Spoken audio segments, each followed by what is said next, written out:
अस्सलाम वालेकुम friends, welcome to my plant world.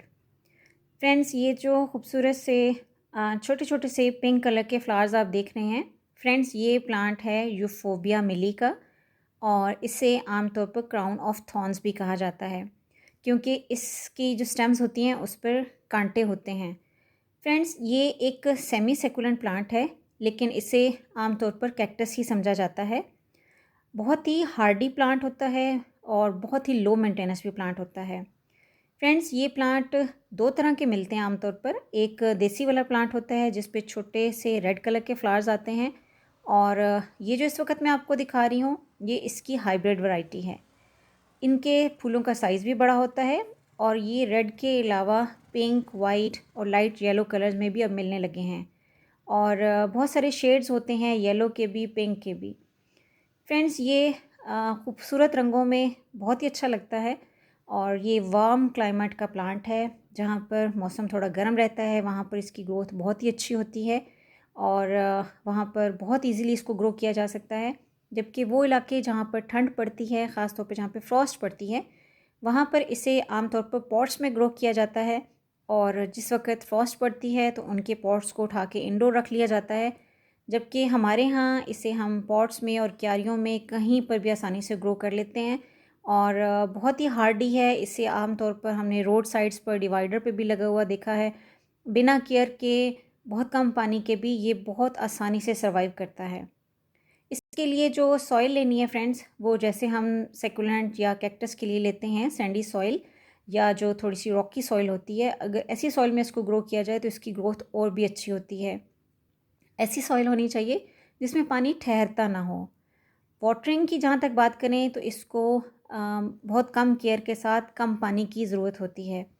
जितना हम इसको कम पानी देंगे उतनी ही इसकी अच्छी ग्रोथ होगी। लेकिन बस ये ख्याल रखना है कि जब सॉइल बहुत ज़्यादा ड्राई हो जाए तो हमने इसको पानी देना है। अदरवाइज़ ये कम पानी भी टॉलरेट कर लेता है, लेकिन ओवर वाटरिंग से ये प्लांट गल जाता है, रूट रॉट हो जाता है। और ख़ास तौर पर आजकल जैसे कि बरसात का सीज़न था, तो इसमें अगर इसे पॉट में ग्रो किया गया है और कहीं ऐसी जगह पे रखा हुआ है जहाँ पर मुसलसल इस पे बारिश का पानी पड़ा है और पॉट में ड्रेनेज अच्छा नहीं है, तो ऐसी सूरत में ये प्लांट जो है वो गल सकता है। और फ्रेंड्स, इसको फुल सन चाहिए। ये फुल सन का प्लांट है। शदीद गर्मी में भी इसको फुल सन में रखा जा सकता है। बस उस वक्त इसकी वाटरिंग का ख्याल करना है कि इसको रेगुलर वाटरिंग की ज़रूरत होगी जब हम इसे फुल सन में रखेंगे। अदरवाइज़ ये पार्शियल शेड में भी चल जाता है, लेकिन फुल सन में ही इसमें अच्छी फ्लावरिंग होती है, और फ्लावरिंग भी इसमें गर्मियों में ज़्यादा होती है। वैसे वो इलाके जहाँ पर सारा साल ही मौसम गर्म रहता है, वहाँ पर इसमें सारा साल ही फ्लावरिंग होती रहती है। फ्रेंड्स, इसको कोई ख़ास फर्टिलाइज़र की ज़रूरत नहीं होती है। बस एक दफ़ा जो हम मिट्टी तैयार करते हैं उसमें जो खाद शामिल कर लेते हैं वही इसके लिए काफ़ी होती है। और इसके अलावा इसकी हम अगर प्रोपेगेशन की बात करें तो इसको कटिंग से बहुत ही आसानी से ग्रो किया जा सकता है, और कभी भी इसको ग्रो किया जा सकता है। सारा साल आप किसी भी वक्त इसकी कटिंग को ग्रो कर सकते हैं। इसकी एक कोई सी भी स्टेम लेंगे, जब इसको हम स्टेम लेंगे तो उसको कुछ, क्योंकि जब हम इसको स्टेम लेते हैं तो उसमें से वाइट कलर का लेटेक्स निकलता है, एक सफ़ेद से कलर का मवाद निकलता है। उसको थोड़ा सा ड्राई करना है। 1-2 दिन अगर आप चाहें तो उसको ऐसे ही इसकी स्टेम को रहने दें, और फिर उसके बाद इसको किसी भी सॉइल में लगा लें।